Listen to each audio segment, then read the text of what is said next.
Hello friends, study class 0.2 में आपका स्वागत है। I am Sonu. दोस्तों, आज हम बात करेंगे mid term examination 2022-23 class 11 subject economics. अधिकतम मार्क्स 80, टाइमिंग 3 आवर्स। तो सामान्य निर्देश दे रखा है। इस प्रश्न में दो खंड है, खंड अ, खंड ब। खंड अ क्या है? अर्थशास्त्री में सांख्यिकी स्टैटिक्स, जो 40 मार्क्स का है, और व्यष्टि अर्थशास्त्र में कितना है? 40 अंक का है। दूसरा, प्रश्न के अंक प्रत्येक प्रश्न के सामने दिए गए।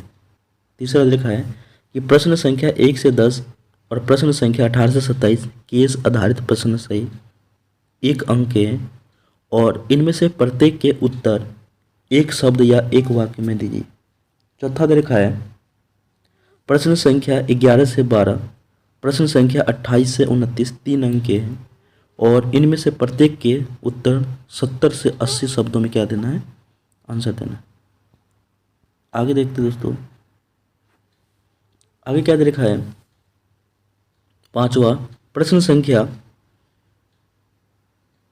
30 से 32 4 अंक के हैं और इनमें से प्रत्येक के 80 से 100 शब्दों में दीजिए।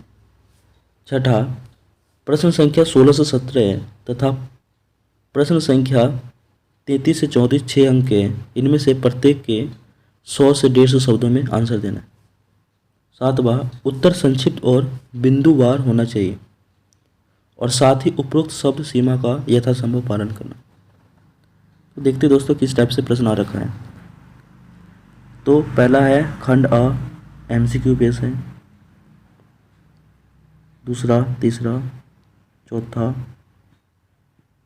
पांचवा, छठा, सातवां, आठवां, नौवां, 10वां, 11वां, 12वां। जनगणना विधि और प्रतिचयन विधि के बीच में अंतर बताना है दोस्तों।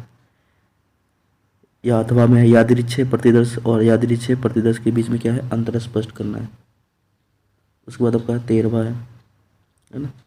13वां में क्या है? निम्नलिखित आंकड़ों को वृत्त आरेख में बताना है। उसके बाद है 14वां, सांख्यिकी की किन्हीं दो विशेषताओं की व्याख्या कीजिए। 15वां, माध्यिका और बहुल्य के बीच में अंतर स्पष्ट कीजिए। 16वां में क्या है? यदि समांतर माध्य 27 है तो दिए गए आंकड़ों के लुप्त आवृत्ति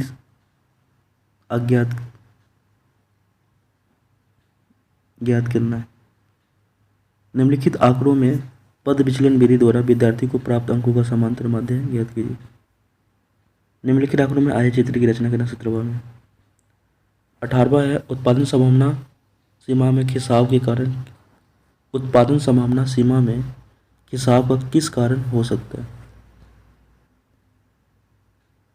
19वां, 20वां, 21वां,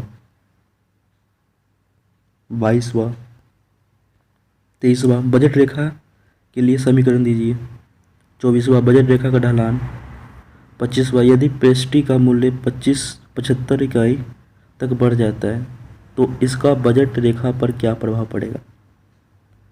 26वां, यदि अवंटिका संतुलन की उपस्थिति में तो सीमांत प्रतिस्थापन की दर क्या होगी? 27वां दिखा रखा है। 28वां, किसके लिए उत्पादन किया जाए? केंद्रीय समस्या की व्याख्या कीजिए। 29वां, व्यष्टि अर्थशास्त्र और समष्टि अर्थशास्त्र में अंतर। मांग में परिवर्तन और मांग मात्रा में परिवर्तन के बीच अंतर। अधिमान वक्र की किन्हीं दो विशेषता बताइए।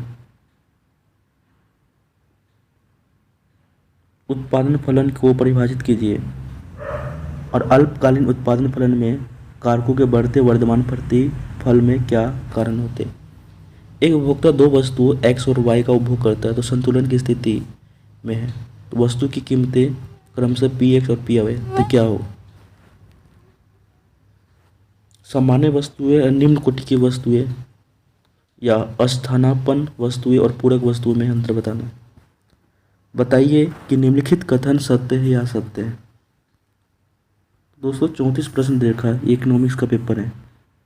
तो दोस्तों मैं आपको सोल्व नहीं करवा रहा हूँ, आपको पैटर्न दिखा रहा हूँ कि इस टाइप से क्वेश्चन आ रहा है।